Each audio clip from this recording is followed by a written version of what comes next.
malutong na Shanghai. Ayan guys, malutong na Shanghai. Masarap yan. Gawa sa ham. Yung ham na tira noong pang New Year. Ayan, tara, let's go. Gawin na natin siyang Shanghai. Ayan. Hiwain natin ng maninipis yan. Lahat yan maninipis. Tsaka yung yung ham, kailangan manipis din ng hiwa. Ayan, meron tayong itlog. Carrots, bawang, celery, sibuyas. Ayan, meron tayong pabalat. Ayan, nahiwa na natin maninipis yung ham. Ayan, ilagay na natin lahat ng sahog dyan sa ham na iniwa natin maninipis na maliliit.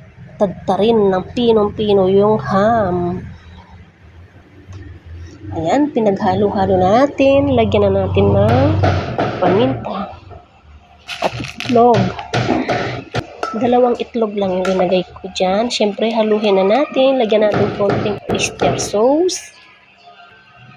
At saka 3 kutsarang harina. Ayan, naprito na natin. Thank you so much.